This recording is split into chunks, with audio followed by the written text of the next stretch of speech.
पिछले वीडियो में मैंने आपसे बातें करी थी रिवीजन को लेकर और मैंने आपको एक डबल रोल स्ट्रेटेजी के बारे में बताया था। अगर आपने वो वीडियो चेकआउट नहीं किया है तो do check it out. And आज हम बात करने वाले हैं प्रैक्टिस की।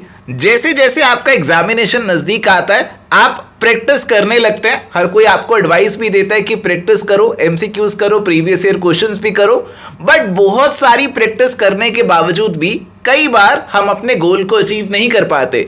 हमारे पास अक्सर क्वेरी रहती है कि सर मैंने प्रैक्टिस तो बहुत करी थी, एमसीक्यूज लगाए थे, प्रीवियस ईयर क्वेश्चंस भी किए थे, बट फिर भी जेआरएफ कुछ मार्क्स से रह गया। तो क्या कमी हो सकती है? मैं किस तरीके से, किस अप्रोच के साथ प्रैक्टिस करूं ताकि मैं अपना जेआरएफ का गोल अकम्प्लिश कर लूं?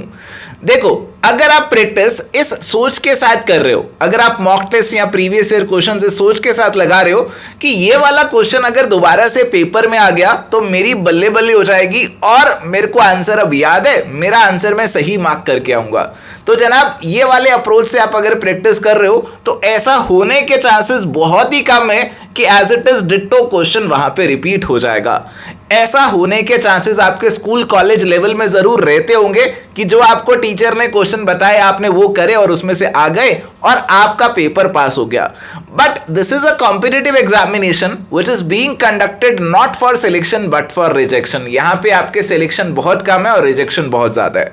आप जब भी एमसीक्यूज प्रीवियस ईयर क्वेश्चंस लगाते हैं तो जनाब आपका ऑब्जेक्टिव होना चाहिए to develop your thought process, किस तरीके से राइट आंसर तक पहुंचा जाए। Because many times in the examination hall आपके पास सवाल ऐसे आएंगे जिनके बारे में आपने पूरे तरीके से नहीं पढ़ा होगा। अगर सवाल में 4 स्टेटमेंट है तो शायद 2 ही आपको आते होंगे, 2 आपको नहीं आते होंगे। तो आपका थॉट प्रोसेस डेवलप होना बहुत जरूरी है और इसी प्रोसेस को आपको डेवलप करना है आपके प्रैक्टिस से।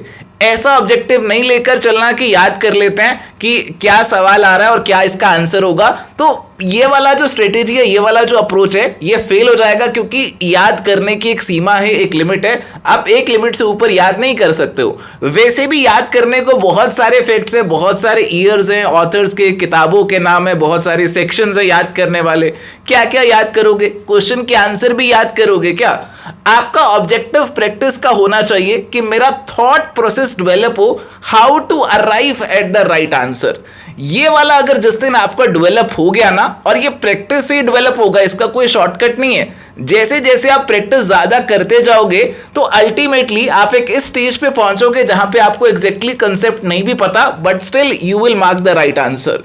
तो प्रैक्टिस इस अप्रोच के साथ कीजिए और सिर्फ मॉक टेस्ट लगाने से बात नहीं बनेगी, उसको अटेम्प्ट करने के बाद पूरा एनालिसिस भी कीजिए, तभी आपको फायदा होगा।